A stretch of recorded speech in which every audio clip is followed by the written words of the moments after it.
वो समझ पाता है कि वो शरीर मात्र नहीं बल्कि शरीर में रहता है। ये एक गहन बोध है। हर किसी को अंतराल की यात्रा का अनुभव करना चाहिए। अधिक से अधिक यात्रा करने से हमारी सीमाएं खत्म हो जाएंगी। हम जान जाएंगे कि हम असीम हैं। केवल इसी अनुभव के द्वारा हम जान जाएंगे कि हम ही चेतना है। हम जान जाएंगे कि हम असीम हैं। हम जीवन का नया विस्तार जान जाएंगे।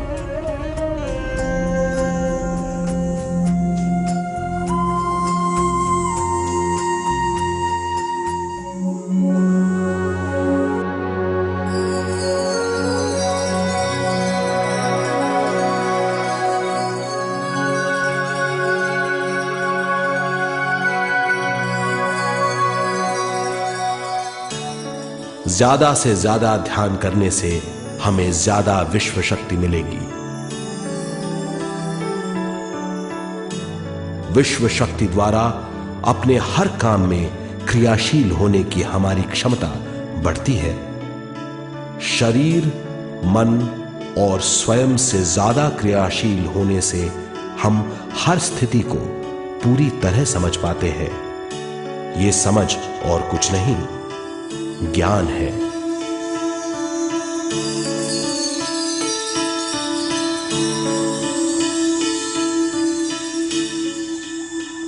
साधारण मनुष्य को केवल अनुभव मिलता है, क्योंकि उस अवस्था में वो ज्ञान के बारे में नहीं सोचता, क्योंकि उस अवस्था का अनुभव वो केवल भौतिक समझ से करता है। ज्ञान योग उस अवस्था को पूरी तरह समझ लेता है, क्योंकि वो जानता है कि वो केवल शरीर नहीं, सिर्फ शरीर में रहता है। वो जानता है कि अवस्थाएं उसके विकास के लिए हैं।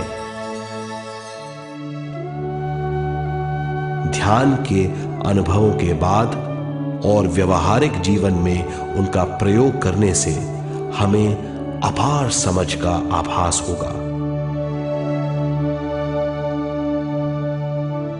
इस समझ से हजारों दरवाजे खुल जाएंगे। ये दरवाजे हमारे जीवन की नई उपलब्धियों का नया विस्तार करेंगे। हमारी समझ से उपलब्धियों और ज्ञान की अधिक बढ़ोतरी होगी। इससे हमारी चेतना का विस्तार होगा, जो और कुछ नहीं बल्कि विवेक की उपलब्धि है।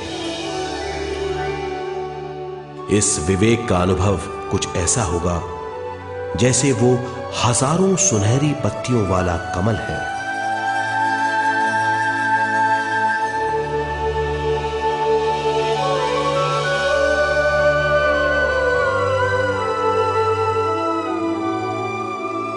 हर एक पत्ती समझ की एक नई मात्रा होगी।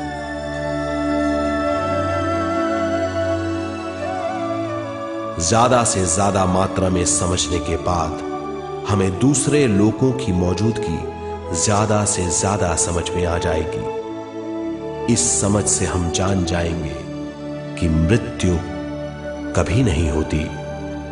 हम अनंत जीव हैं। हम समझ जाएंगे कि जीवन क्या है और मृत्यु क्या है।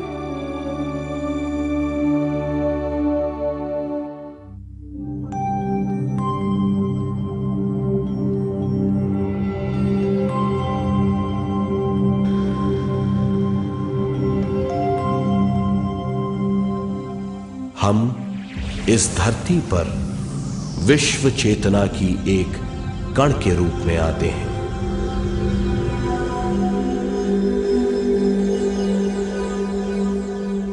उद्गम स्थान से हम स्वयं के प्राणमय शरीर का एक ढांचा लेकर आते हैं।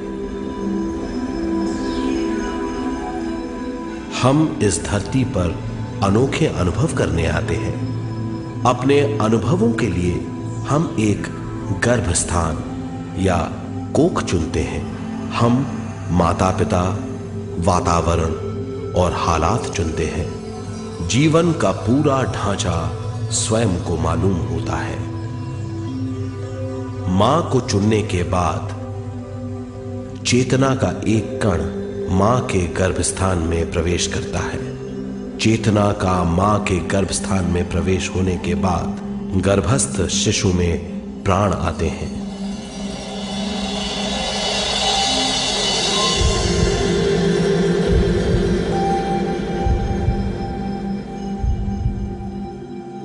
प्राणमय शरीर में विश्व शक्ति के हिसाब से और उनके कारणों से प्राकृतिक शरीर बनने लगता है। चेतना बारंबार उद्गम स्थान में आती रहती है और जब तक पहली सांस आती है,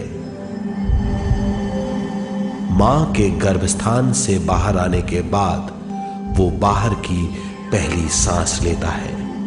इसे जन्म कहते हैं।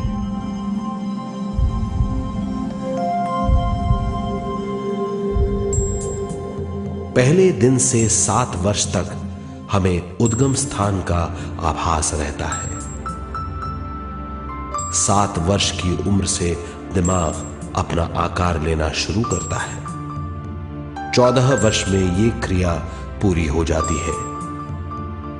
बुद्धि की क्रियाशीलता 14वें वर्ष से शुरू होकर 21वें वर्ष में संपूर्ण हो जाती है।